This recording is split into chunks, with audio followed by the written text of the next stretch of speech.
Hi friends, నా పేరు ఆంజనేయులు. ఇంతవరకు మీరు నా ఛానల్కి సబ్స్క్రైబ్ అవ్వకపోతే కనుక వీడియో కింద కనిపిస్తున్న రెడ్ బటన్ క్లిక్ చేయడం ద్వారా నా ఛానల్కి సబ్స్క్రైబ్ అవ్వచ్చు.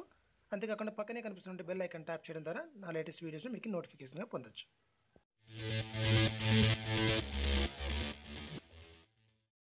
ఫ్రెండ్స్, మనందరికీ తెలుసు 17 జూలై 2017 నుంచి 22 జూలై 2017 వరకు మనకి ఏపీ మరియు తెలంగాణ సర్కిల్ వాళ్ళకి ఎవరైతే రిజిస్ట్రేషన్ చేసుకొని అప్లై చేయకుండా ఉంటారో వాళ్ళకి మళ్ళీ జీడిఎస్ అనేది రీఓపెన్ అయిందని చెప్పేసి.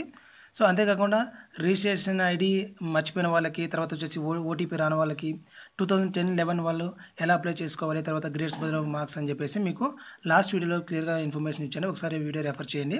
అంతేకాకుండా ఈరోజు లాస్ట్ డేట్ అండి అప్లై చేయడానికి. ఈరోజు మీరు అప్లై చేయలేకపోయారంటే కనుక సర్వర్ డౌన్ అయిపోతుంది, చాలా కష్టమండి అప్లై చేయడానికి.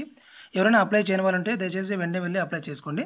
అంతేకాకుండా ఈ సర్కిల్ కంప్లీట్ అయిన తర్వాత మనకు నెక్స్ట్ సర్కిల్ వచ్చేసి చూసారా, రాజస్థాన్, హిమాచల్ ప్రదేశ్ అండ్ జార్ఖండ్, అస్సాం ఈ 4 స్టేట్లకి వచ్చేసి 24 జూలై 2017 నుంచి 29 జూలై వరకు టైం పీరియడ్ అనేది ఉందండి. సో వీళ్ళకి వచ్చేసి టోటల్గా 5 డేస్ అనేది ఇచ్చున్నారు. అది మొత్తం కలిపి 4 స్టేట్లు ఉన్నాయని. దాని తర్వాత వచ్చేసి మనకి గుజరాత్, పంజాబ్, ఢిల్లీ వచ్చేసి 31 నుంచి ఉంటుంది. అంతేకాకుండా మహారాష్ట్ర, ఉత్తరాఖండ్, నార్త్ ఈస్ట్ వచ్చేసి 7 ఆగస్ట్ నుంచి 12 వరకు ఉంటుందండి.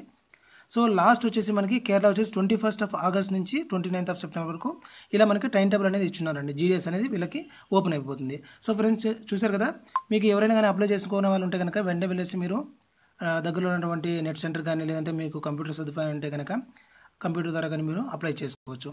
ఓకే ఫ్రెండ్స్, ఈ వీడియో కనుక మీకు నచ్చినట్లయితే లైక్ చేయండి, షేర్ చేయండి అండ్ మరిన్ని లేటెస్ట్ అప్డేట్ కోసం వెంటనే నా ఛానల్కి సబ్స్క్రైబ్ చేసుకోండి.